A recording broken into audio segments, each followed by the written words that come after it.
جیسا ولی صرف سنیوں میں ملے گا، وارث دیوا جیسا ولی صرف سنیوں میں ملے گا۔ پتا چلا الذین آمنوا، ولی مومن ہوتا ہے ایمان والا۔ نمبر 2 وَكَانُوا يَتَّقُونَ، اور وہ اللہ سے ڈرنے والا ہوتا ہے۔ یعنی صرف اب یہ نہیں کہ ہر مومن ولی ہو گیا، نہیں، ہر مومن ولی نہیں ہوتا۔ دوسری شرط ہے وَكَانُوا يَتَّقُونَ، وہ اللہ سے ڈرنے والا ہوتا ہے، اس کے دل میں اللہ کا خوف ہوتا ہے، اس کے دل میں اللہ کی خشیت ہوتی ہے۔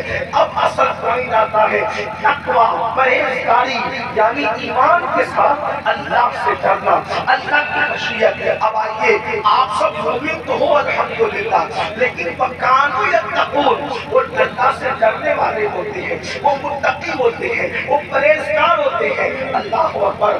آج ہمارے دل میں کیا اللہ کا ویسا ڈر ہے جیسا ڈر ہونا چاہیے؟ اللہ کا ویسا خوف ہے جیسا خوف ہونا چاہیے؟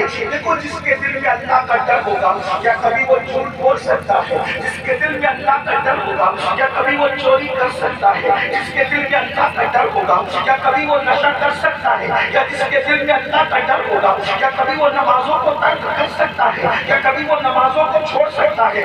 بڑی معذرت کے ساتھ آج میری قوم کے دل سے اللہ کی خشیت نکل گئی، اللہ کا خوف نکل گیا۔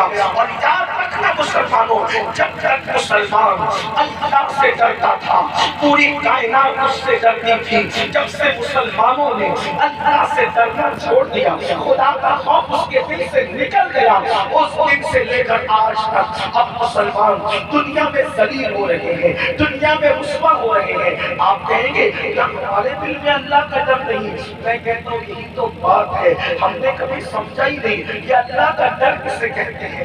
آئیے میں آپ کو کوشش کروں گا کہ بات کو سمجھ میں آ جائے۔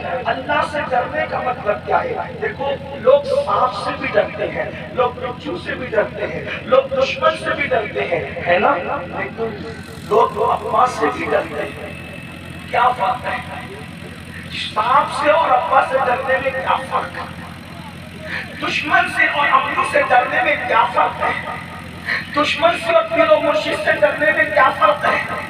سانپ سے کیوں ڈر لگتا ہے؟ نقصان پہنچائے گا۔ دشمن سے کیوں ڈر لگتا ہے؟ نقصان پہنچائے گا۔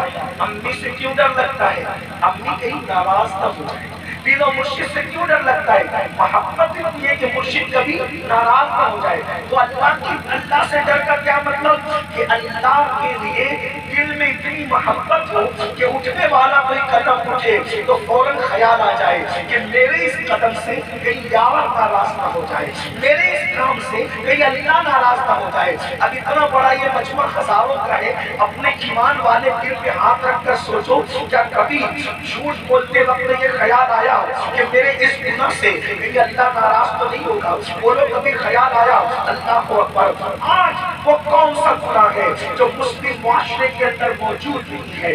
ہر گناہ ہمارے سماج میں، نشہ اگر ہو رہا ہے تو مسلم معاشرے میں ہو رہا ہے، زنا اگر ہو رہا ہے، اللہ اکبر، اللہ اکبر، العیاذ باللہ، وہ زنا جس کے بارے میں کہا گیا تعمیروں کی بنیاد پر، بلکہ صحبت کی بنیاد پر، لڑکے اور لڑکیاں سب ایسے نہیں ہیں، کی وجہ سے، ناجائز تعلقات کی وجہ سے زنا کی طرف جا رہے ہیں۔ سرکار غریب نواز کا فرمان سنو، ولیوں کی بارگاہ میں خراج عقیدت پیش کرنے کے لیے آنے والوں، سرکار غریب نواز فرماتے ہیں کہ میرے پیر و مرشد حضرت سیدنا خواجہ عثمان ہروری نے فرمایا کہ بابا معین، اللہ اکبر، رسول اللہ صلی اللہ علیہ وسلم کے غلاموں توجہ سے سنو، اللہ اگر کسی کے بیٹے بد کیا ہو تو وہ سچی توبہ کر لے، یقیناً اس مجمع میں کوئی ایسا نہیں ہوگا، لیکن غریب نواز فرماتے ہیں میرے مرشد خواجہ عثمان ہروری نے فرمایا